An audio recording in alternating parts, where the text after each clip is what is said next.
Pinecone baseball? Yeah, I'm into that. Who's ready for some stop motion, some great lines, and some really, really, really, really orange landscape? We're going to talk about Wes Anderson's The Fantastic Mr. Fox on Behind the Curve.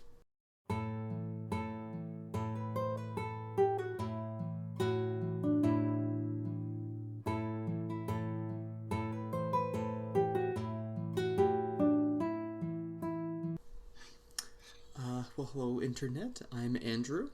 And I'm Matthew, and apparently we've gone full circle, and are again talking about anthropomorphic talking foxes. Why are we not? Why is this never not our full circle? When is this never not our full circle? I think you're saying that it took long enough to get back. Yes, it did. All right, so the Fantastic Mr. Fox. This is a movie that we thoroughly enjoy. So, I don't know. I feel like this is the thing. Like, if people don't know this movie, like if people haven't seen it, I feel like they should probably go see it before they finish watching this podcast. Yeah, that's actually pretty true. Not just because of spoilers, because of they'd be pretty lost, and maybe like read up about it a little bit, or at Yes. least parts that like confuse them. I guess not that it's that kind of film, but I don't know. It's not confusing, but it is a firm film that warrants further analysis. Not like in an Inception way, but maybe in a way that like you want to fully appreciate it because it's just like a really well put together film. I guess I don't know. See, it warrants analysis because it's a very literary film. I think Inception asks for a different kind of analysis because it's not a very literary film. True relies on editing, and that's very cinematic. Yeah. Yes, it would bring about more cinematic, further examination and critiques. While Fantastic Mr. Fox would bring about a literary. I think we should start off with that too. That Sure. Wes Anderson is an auteur, and he gets a lot of creative control. So it's not like I don't think anything major element of this film is the result of some board of like marketing really trying to determine like what elements to put into the film to make it sold. I mean, like maybe just a pure marketing aspect is. In terms of creative decision, I don't think so at all.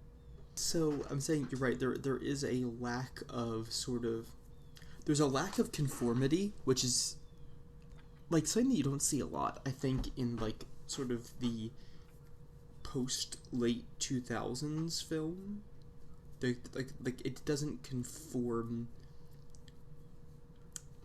in that I think it stands out in its era because it's not a superhero movie, it's not a gritty reboot, Pretty rude. right? Get sick of those. Yeah, eventually you do, and it really does stand out. It kind of made sense for the era it came out, and you had Coraline that came out that year, and you also Yeah, had Nine. And those were definitely darker yeah, films. it was a very grim animation year. Yeah, a lot of animation to be in general, though. I would say. Yeah, though I mean I don't know. I think the Fantastic Mr. Fox did win that Oscar right over those other two movies. They won it for something. It might have been like set design or something weird. It might have been best animated. I'm not sure though. I don't recall. It would make sense. I don't know. I thought it was an excellent animated movie. All right, so we're gonna dive in. So I really like the ideas. Like I think you really sum up the big theme.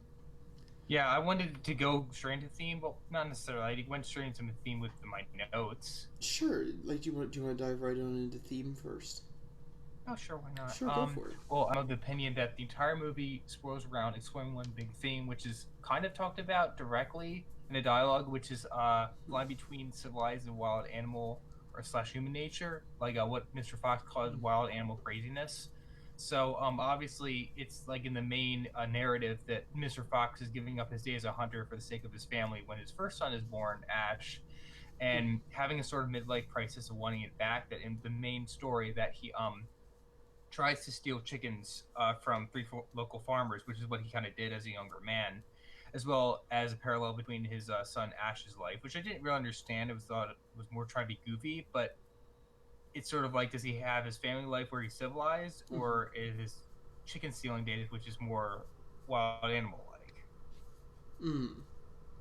I mean, it is. I mean, it is one of the oldest and most universal conflicts. I mean, it is the battle between civilization and nature. It is the battle between uh, order and chaos, which is interesting because um, I don't know if it's too early to get into that, but you do see that. I think, as you say, it is paradoxical as the chaos embraces order and the order devolves into chaos. The humans Yeah. start acting like animals and the animals start acting like humans. Well, yeah. I mean, like, that's just Yes. the nature of change, I think, and something definitely Jordan Peterson is into. I tend to like go away from categories of like analyzing things in terms of order and chaos Mm-hmm. because I think it's just such a broad theme that you can apply it literally anywhere or Well, anywhere with coherent plot. But yeah, I do see themes of that intentionally invoked, if that's what you mean. yeah, no, I do think it is intentionally invoked. I'm thinking it. Well, the reason that I mention is I think it does come up a lot in critiques because it is the most universal conflict. Okay, that's fair.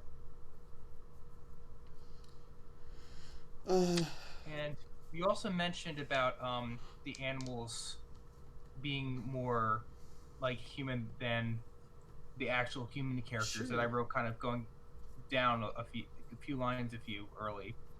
Uh huh. There's a hint sort of a paradoxical, yeah, theme of embrace your human nature as well as your animal nature. The human farmer characters act like wild animals going crazy trying to kill Mr. Fox, while animals in the end celebrate their survival by learning to meditate from Mr. Fox's nephew, which is something only that humans can do. And I know that like Wes Anderson is into like I don't say Eastern stuff, but like he did the Darjeeling Limited, and that was set in India. So it's a little bit of his style showing, but I still don't think it's like accidental that he has him meditating at the end there. So you think it is showing that sort of there is this human side that is able to reflect on their own natures within the animals? Yeah, and it's Mr. Fox's acceptance of his more human side. Yes. All right. So you did mention something a little bit ago about like the Ash subplot, Yeah, yeah. which you thought was being kind of goofy. Could you expand on that? I think like the whole thing with the being the hand motion they make when they say different or whatever, like that's kind of like a run more of a running gag. But Yes. it it's funny because I felt like Ash wasn't being very like rebellious or like original because all he wants to do is become an athlete. But I think the point is more that he doesn't know what to be at this point in his life. Right. He which is like he's standing out because he just isn't. Yeah. So I think that's kind of the point. I do think I think if I had one critique for the movie, it'd be they play up his weirdness a little too much. To like the point, it's like what? Like you look at his character Yeah. and say, okay, so he's kind of nerdy. That doesn't qualify as different. Yeah, I mean, I thought Christopherson was more like that because he was into meditation and he was good at whack bat or Yeah, whatever. right. The pinecone baseball. Yeah, yes, flaming pinecone baseball. Like he stands out more. Christopherson. Isn't Christopherson? He doesn't match their coats because they're like all like orangish and he's Yes, like whitish but not albino. I don't know. he is in fact whitish. Which I actually have to say I did kind of consistently like Christopherson's character, which was I do think that there is that sort of there's one thing that's really like the bittersweet subplot to this whole thing Yeah. is the one thing that he never gets rid of is because there's one question that's still left unanswered because there's the line where Mrs. Fox says, "I love you, but I never should have married you," and that's never resolved. That's never fully resolved. It's realistic. Yes, it is I don't remember realistic. that line, but It I'm glad you're remembering it. Yeah, I do remember that line, and then it's sort of like, and there's this I think there's this sort of like this quiet moment where I think it's kind of like, yeah, Mr. Fox, like he should have waited longer to stop, and also Christopherson was the son that he could have had. Whereas Interesting. I don't think I think those are both somewhat resolved in the ending. But then knowing his character, are they really that resolved? I don't know. I'm just throwing that out there. It's definitely not written for a sequel, but which is Yeah, no, it is not written for a sequel. Wait, we both said it's not written for a sequel, right? Yeah, I said yeah, it's not. I agree that is not a movie that needs a sequel or wants a sequel. Could also be a theme of, I'm just realizing this, didn't put this in the notes, but like impressing other people, like how Mr. Fox wants to get like that big house under the tree and all to impress people. Yeah, he wants like, to impress people. Yeah. Like Ash cares a lot about what people think of him. He's not really truly.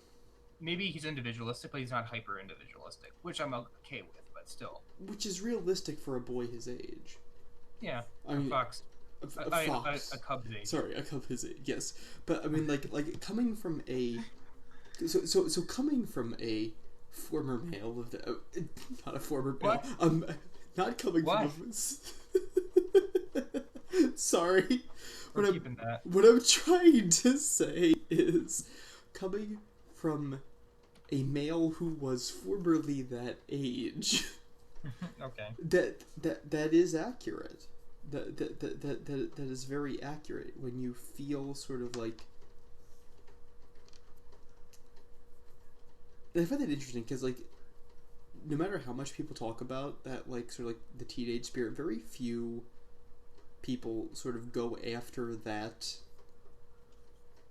like the young teenage male or the older teenage male. There's only 2 shows that I've ever seen that have really gone after it well, at least for our generation. And they're both animated, and they both have animals. Oh, I'm thinking for millennials, like Daria and TV. But that was much more the 90s thing. Yeah, no, okay, yeah, no, that's one sort of the gloom and doom sort of thing. But like, I don't know, I'm probably way out here on this. So, what are your 2 examples though? Oh, my 2 examples are going to be the Fantastic Mr. Fox going after the young. So it goes after both the young male needs and the old and like the adult male needs. It has the combination of both.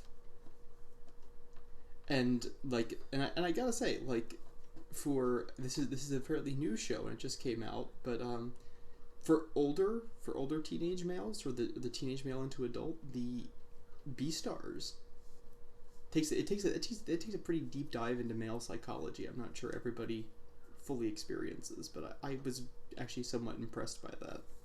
Really, I thought. Yeah. I'm not surprised that you brought that up, but like it's actually on Netflix or something right now. Yes, it is. It just came out on Netflix. Oh.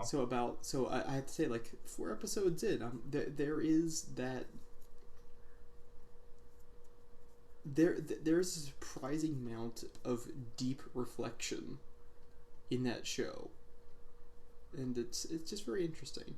For those who don't know, that's it's basically Eastern PG-13 Zootopia. It's Zootopia rated R. That's TVMA, and deservedly so. But it's very good. It is very, very good. So, this wandered off a little bit. So you were so as I'm talking about sort of these sort of male psyche themes. So I had a female theme in there in case you're not seeing it. I noticed that Felicity Fox seemed to know early about like he was stealing stuff and didn't seem to do anything about that. She figured it out earlier than she admitted knowing. Yes? Yeah, I just don't understand that, like why she didn't act, I guess. I'm not saying I have my own theory about this. I just want to know what you thought, if there's anything so you could think of to explain this. My thought is that she's a character tended to give her husband a lot of distance. Like not just distance, but she seemed to give him a lot of room. As in like she very rarely tried to stop him, which I found a little bit out of character with her. Like because like then she becomes confrontational in the sewer scene.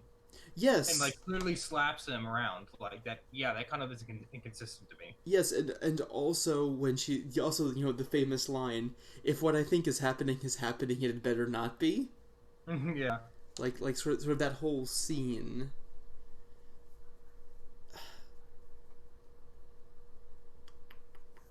Maybe it's just bad writing. I don't know. I don't think so, though. So, I mean, in the sewer scene, you can easily make the argument that she doesn't act that way until she has been pushed to the brink. Which she has been. Yeah. Which she has been. A character that surprises you when pushed to the brink is... That has been good writing since Hamlet. So, the question is, why doesn't she do anything earlier? And I think... Alright, so I'm trying to rewind through the movie. There's VCR noises in my brain. The reason that I'm gonna think that...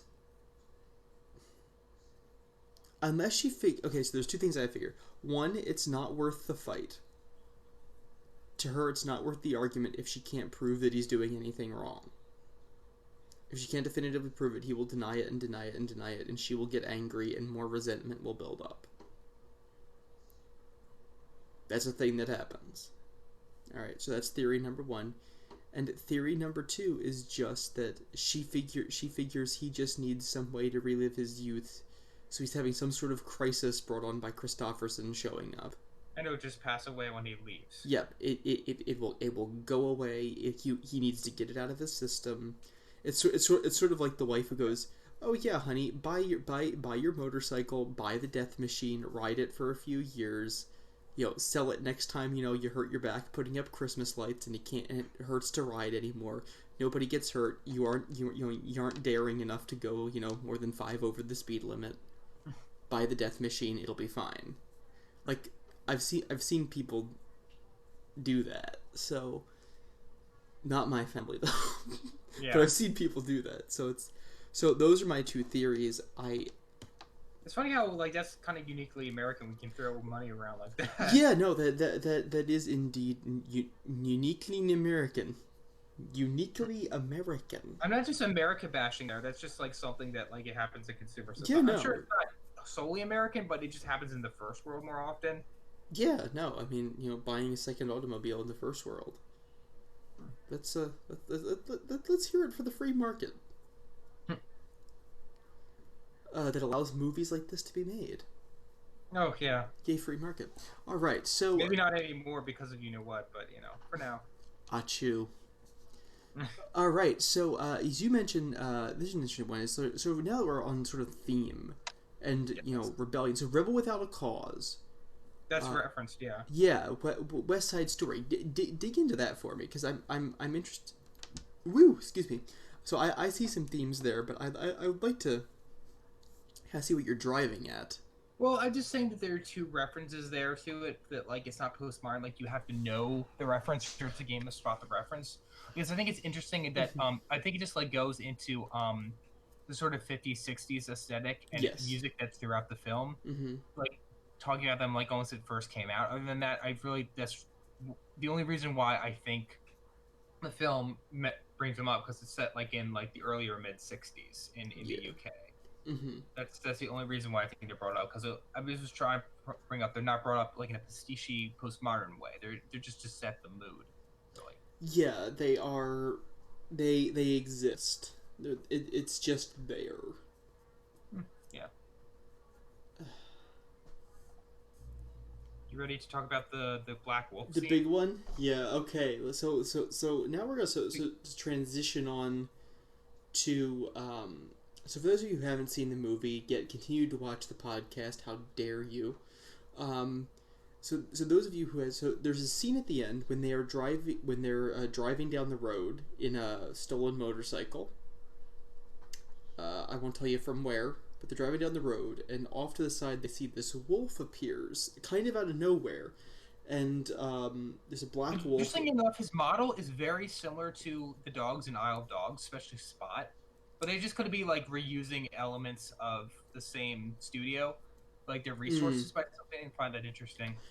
That is interesting. I also find I found it more interesting actually that the landscape behind the wolf is different than everywhere else. Oh yeah, that's true. So the landscape behind the wolf is it's cold, It's mountainous. It's snowy. Reminds me of like Colorado or something. Yeah, whereas the rest of the landscape is all very orange and brown, very fall-y.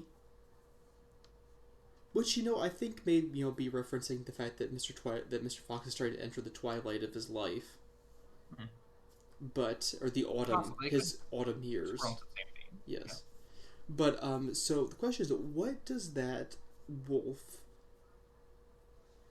What does that wolf mean? Because it's not there by accident. It's not there just as a set piece. Definitely not there to sell toys. It's not there to sell toys.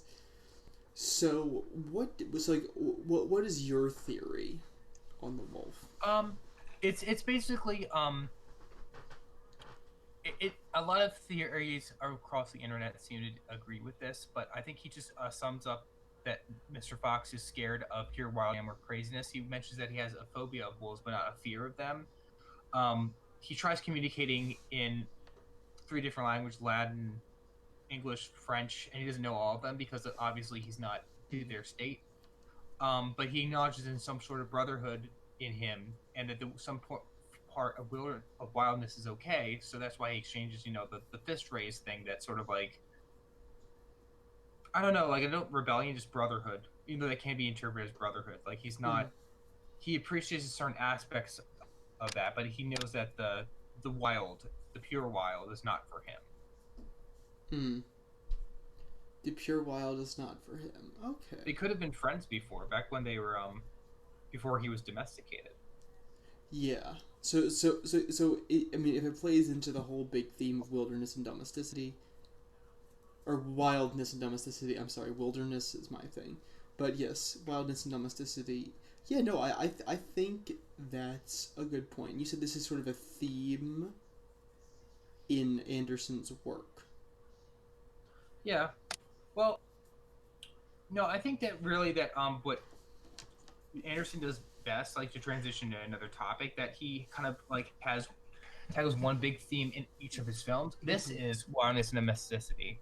But I feel like even as a philosophy major, Anderson has done in the course of his canon is just like do one theme per film, and like which I think that like usually you should do more than one, just because like your characters interacting in a certain way will probably bring up another one, and you should like base it off of like kind of like stretch it out the entire film, because it's just like what you want to do. I mean, like maybe it's trying to be more simple because it's aimed at families, trying to be like its source material, which I don't know how faithful it was. And that the film had to be shorter because it was animated, but that's just what I see.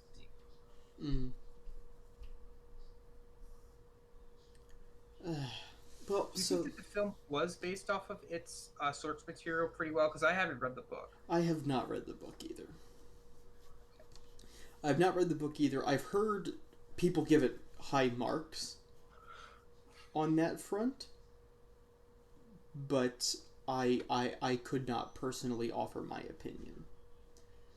Roald Dahl is really good though, so I trust. Yeah, no, better than most. Yeah, Roald Dahl's weird. I feel like this story is twisted enough to be a Roald Dahl story. Though I'm gonna throw out there. I know I get this was aimed at families, but I'm not sure. I don't think this was aimed at children. No, I don't think so. Hot to children. Acceptable, but not.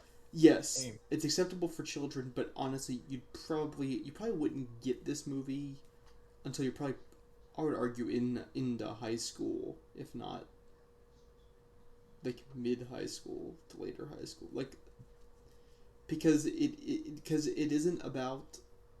It honestly isn't about the kids.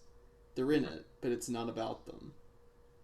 I never realized that. Yeah, that's true. That's an interesting thing. Yeah. It's not like a comedy like The Simpsons, too. It's not a sitcom.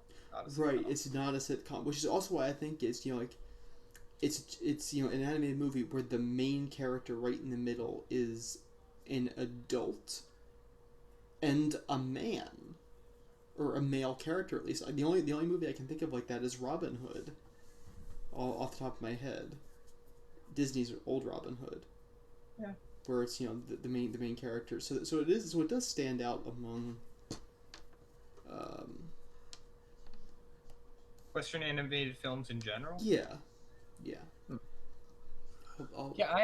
actually wrote about this too a bit. I think that it has a rare identity for a film. Mm-hmm. This is my critique with Western animation that Yes. I would consider the fact. I mean, I would classify the film as original adult animation drama, Mm-hmm. because adult animation defined here as all animation that not aimed demographically to children and families. Um, excuse me. Granted, although the film is within PG territory with added uses of cuss instead of real Yes. swears, it's quite sophisticated, deep, like you said. Yes. So, and I also want to add that sort of fiction is exceedingly rare in the West, with most animation and adults is really mostly shock humor, like South Park, Family Guy, or it's softcore PORN, Yes. or it's a drama not original, it's based off like a superhero franchise or something. But I think the fact that this got made was a miracle. Yeah. No. Like this thing. I'm not entirely sure who greenlit like to make this. I think they had to realize like did they make back what they spent on it? They might have made a slight profit from a production standpoint. I know Okay. there's a billionaire who literally films all of Wes Anderson's films, Oh, including this one. good. So it's just one guy funding whatever Wes Anderson makes. So that's Okay. the way it got made, honestly. Mm. That's good. Oh, and those who are worried right now, as much as there are like pushbacks for film release dates, Mm. and 2020 had a heck of a lineup and still does for the most part, um, this is proof that a great film can be made in the middle of a recession too. Yes. What year was it made? 2009. There you go. Yeah. So I don't know. I think you're interesting because you talk about the wolf as sort of the is it the rejected call of the wild? So the question is, I think people say, is it the call of the wild? It's the rejected call of the wild, or is it the sort of the acknowledgement of there being a call to the wild, but not going with it? I mean, is it a vision of someone he could have been, or a vision of the person that he wanted to be? Um, Well, I definitely think that wolf is objectively there. It's not a product of his mind. It's multiple witness yeah, attestation. It's yes. probably why they had multiple people. The wolf, Honestly, the wolf is there, so it's not just a lone. You know, you're I'm right. saying it could represent individualism. I think it could, because he is not in a pack, which I think is unusual. It could, or it could represent. I mean, what part of my alternation is like I think there's like somebody remarks about how the wolf looks or something, like how it doesn't necessarily look good. I don't remember if that was a line. I feel like it was. It may be wrong, but I also thought maybe it's everything else is fall, but it's in winter, so it could be talking about the fading, or the freezing up of the wildness in those characters, or it could be referring to death and hunger because it is in a barren landscape.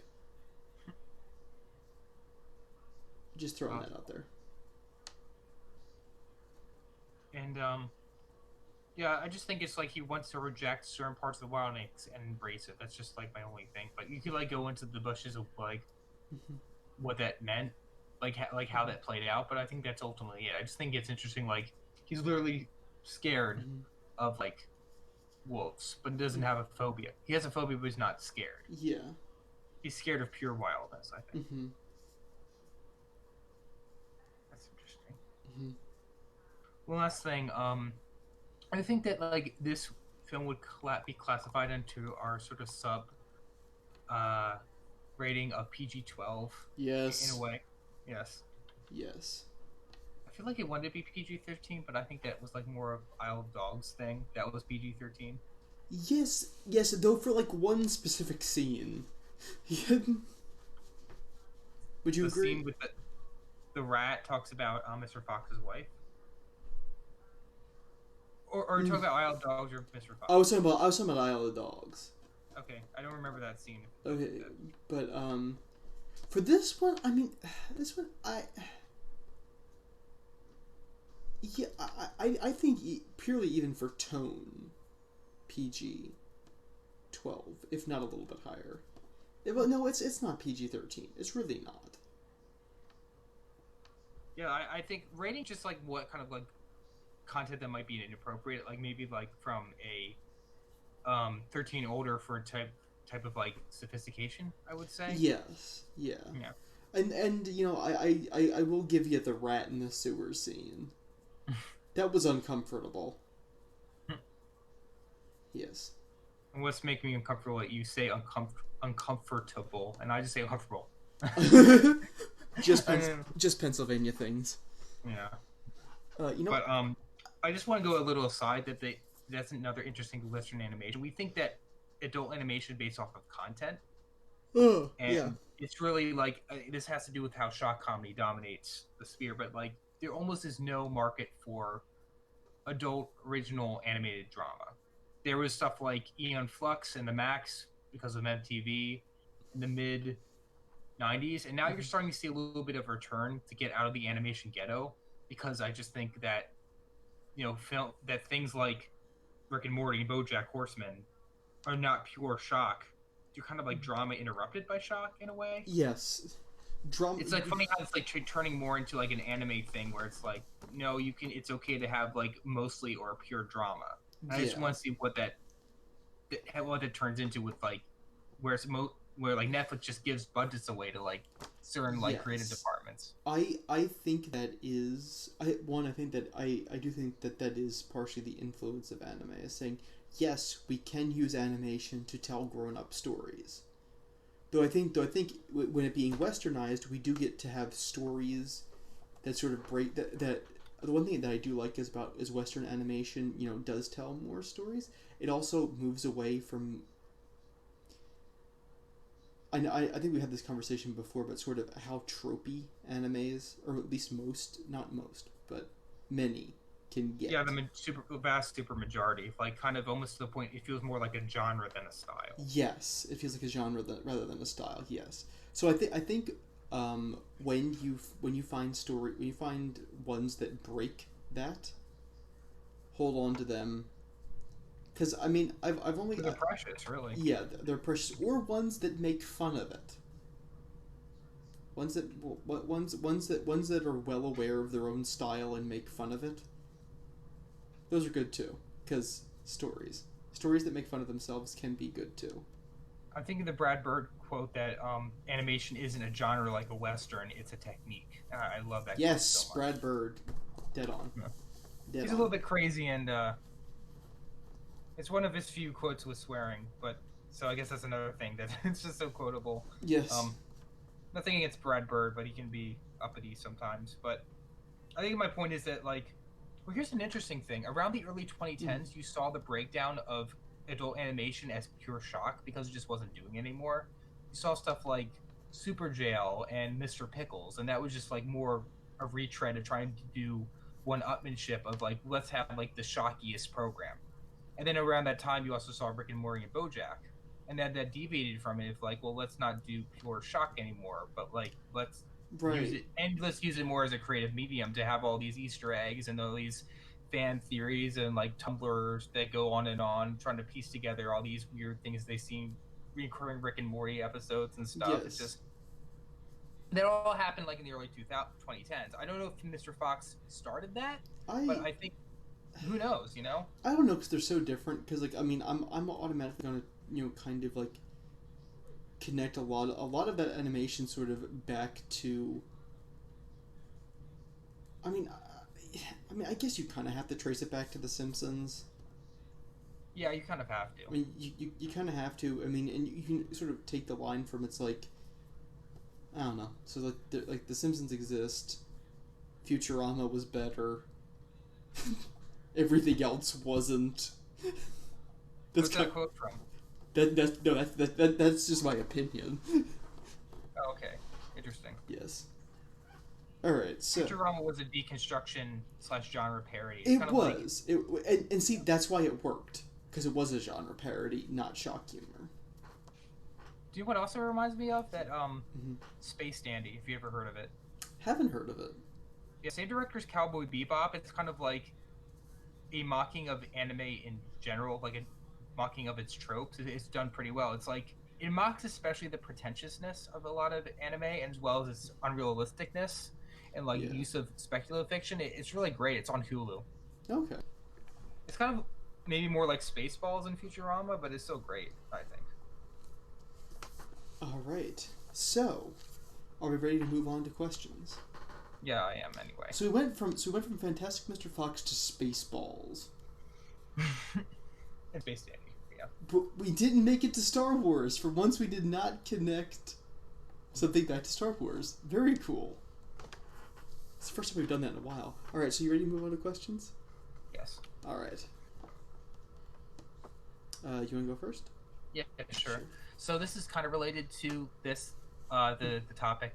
Like I said, it could be related to fiction, but it doesn't really necessarily have to relate to episode topic. So, question number one: there's a lot of obvious authorship in Fantastic Mr. Fox. Try to get like Wes had a lot of creative control. So, when do you think an author crosses the line from just writing something in their style to being mostly self-indulgent?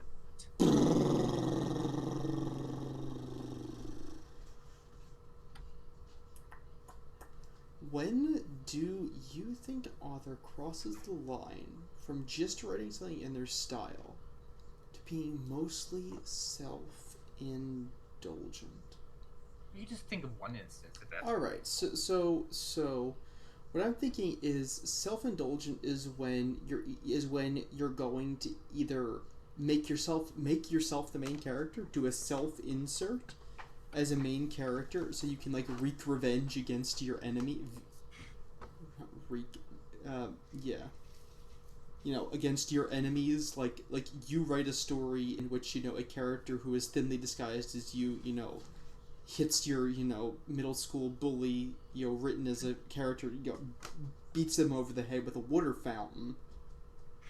so that would be self-indulgent, and that would not be good so like writing art is always going to be I think art is going to be pleasing to the artist. It's always going to happen. So that's sort of the thing. It's where do you go from receiving pleasure to being self-indulgent? It's when you're willing to sacrifice the artfulness. I say artfulness. Whether you're willing to give up on the art aspect of it, whether you're going to give up on sort of the. That's one of those things where it's really hard to say exactly what to do, but when you read, you know it. It's one of those things where it's hard to define, but if you see it, you know it immediately. If not like in the whole thing, like maybe in this scene feels like, based on their style, it just sounds like the kind of thing that they would write that doesn't really have a lot to do organically with the plot, just feels shoehorned in, that kind of thing.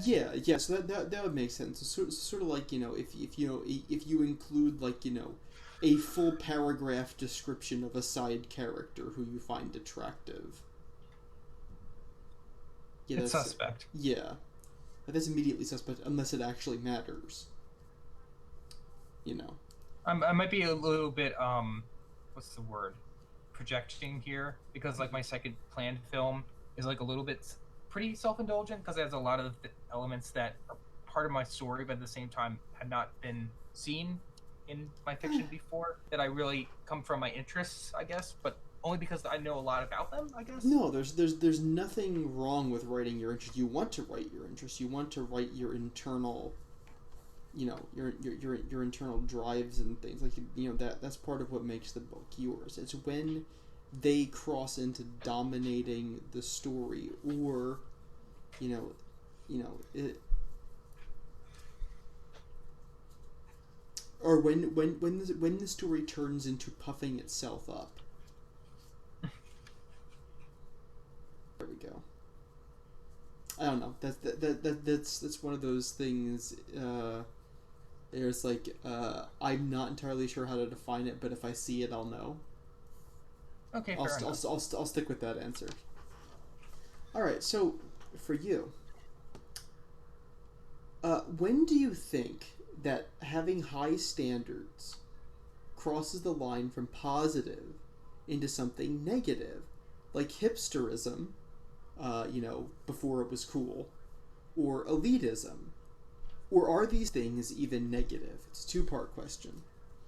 Can you define elitism real quick? Sure. Elitism is saying that, for example, we only, in this, we only think the Dutch masters are the only painters that matter. or we only think that when all past art is low art, all we care like modern art is truly the high art. When you're able to say that sort of like elitism, that there is a certain level of art that is below us. I think you need to. It's the department of smarts. I think in the person's own head to Okay. like recognize like if sometimes it just really is like certain modern trends just like don't believe in putting together like a consistent plot or a consistent like Mm-hmm. theme to exegete from the story.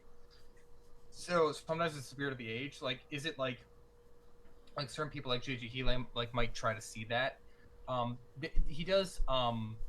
For example, I'm thinking of a review where J.J. Healy revealed that his friends call him nickname him the old man in Latin, which I forget what the Latin phrase was, the Homo old manicus. But anyway, that the joke was that he didn't like a lot of newer stuff, but he actually does that if you look at his Mm-hmm. canon, like for example, Perdido Street Station or whatever the one fantasy trilogy was by China Mieville, or that the Jonathan Strange and Mr. Norrell series and the Ladies of Grace Do series, which both came out of the 2000s decade. Actually, both of all those things came out in the Mm-hmm. 2000s. So sometimes it really is the spirit of the age that some people don't like want to put together fiction that is consistent Mm-hmm. anymore because of the rise of postmodernism. So some of it is that in a very specific context anyway. As for in general, hipsterism, I can talk to that by saying that sometimes I think certain people, including myself, see them as like kind of like the Irish monks of the Middle Ages, of just if not trying to promote Mm-hmm. certain like rare and great fiction, is to discover it and to preserve it for future generations. At least that's what my big thing is, that like a lot of these things, it's really a crying shame that for whatever reason, certain great deep works just have no market, were never sold well, or were poorly advertised, and the executives did not believe in their artistic vision, and they were just shoved to the side and forgotten that it's my job to let people at least know to choose. It's like, well, yeah, you can have Marvel, but at least know there's alternatives out there, and it's okay to like Marvel, and I like Marvel too. But know that Sure. stuff like Titus Grown exists. At least know it exists, and say that you tried it and didn't like it before you said I didn't try it and I didn't like it. Say you tried it and you didn't like it. Sure. Alrighty. Okay.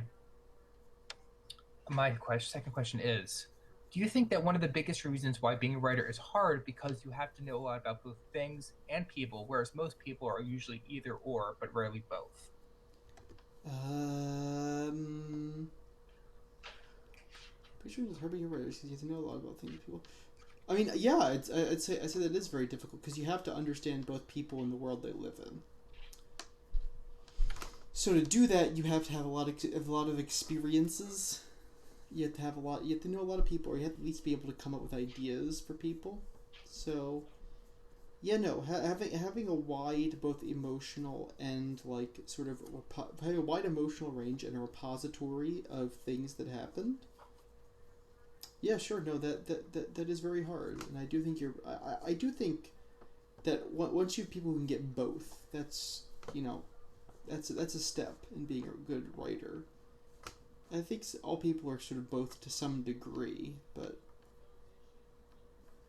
yeah, no, there's a lot of things and people, and they all go into writing. I mean, what is writing? Writing is words and things and people. Don't put that on a T-shirt. What is writing? Writing is words and things and people. I think it's funny. Like, I think this has to do with like genre criticism too, because like science fiction almost forces you to think more about things than Things than people. people. Yes. And then Oh there's my people like word. Gene Roddenberry, who was like a pilot, a cop, and did all these things, and he like didn't write like the best stuff in the world. I mean, he was living very much by executive like power, but if you read like his private stuff, he didn't really write any much better than Star Trek. Like you think a more well-rounded person would write better than like the average person because they have so much experience on their plate. Not He so. focused much more on people though. He focused way more on people than Yeah, I'd say stuff. so. So I think that's why Star Trek still stands out, because even the technology is kind of I mean it is all just techno babble. The technology is, but it stands out because it's about the people, which is rare among science fiction. Just throwing that out there. It's possible. All right. So my second question for you is, Do you think? Okay, so this goes back to sort of a this goes back to a note that we didn't talk about. It was talking about do we count Wes Anderson as a meta modernist? Oh yeah, I kind of skipped over that. Yeah, no, right. So we did skip over. So we were going to make the argument, and Matt was going to make the argument, and I happen to agree with him that that we would count Wes Anderson as a meta modernist, because there is sort of an embrace of romanticism, an embrace of nature, a driving towards a sublimity. Near sincerity too is Yep, what I feel. sincerity is very sincere about its. The movie is very sincere about its own dishonesty, and and there is acknowledgments of higher authorities, spiritual things. Like there is an acknowledgement of it, or at least there seems to be. So I'm saying this: do you think that anthropomorphic animals are the obvious choice for expressing metamodernism? I'm not sure. Like, I think it's interesting, like, that it's been used in the past to deconstruct humanity. That just say like, oh, we're just animals, and like kind of have a nihilistic conclusion. Um, the best metamorphosis use of anthros I've seen is obviously Zootopia, which I consider like a metamodernist meditation on race. Mm. And I think for Wes Anderson, like at least in this Mm-hmm. film, I think you see a meditation on sincerity more than race. Consider the line concerning sincerity at the end of the film in the grocery store, Mm-hmm. where Mr. Fox is with his family. He looks at fake foods and says, "Yes, these crackles are made of synthetic goose, and these giblets come Yes. from artificial squab, and even these apples look fake, but at least they Mm-hmm. have stars on them. I guess my point is that you are, without a doubt, the 5.5 most wonderful wild animals I ever met in my life. To our survival." That's that's Yeah. interesting choice of words, but I just think that he's saying that like Mm. artificially doesn't matter so much. So Mm. the only thing I could find issue with that is that there's no push towards more naturalness, but at the same time, I think there's a push towards balance, which I definitely see Yeah. in modernism is a one for balance. Yes. There is a one for balance because artificial environments are perfectly acceptable so long as we are sincere about it and we acknowledge that there is a real connection between the people therein. Especially if it has a like do with objective morality. If you believe that like in artificialness like medical science, but you use it for an objectively moral aim and you use it sincerely and without cynicism, I think that's the best way to go. All right. So, you heard it here first, folks. We like the fantastic Mr. Fox. We think you will too. Um, we're gonna be signing off at Behind the Curve. My name is Andrew, And I'm Matt. and we're gonna be stopping recording. And you have a fantastic weekend. Yeah, it's a weekend now. All right. Well, I'll say, it might not be the weekend when this gets posted, so I hate to disappoint you. All right. So everybody have a good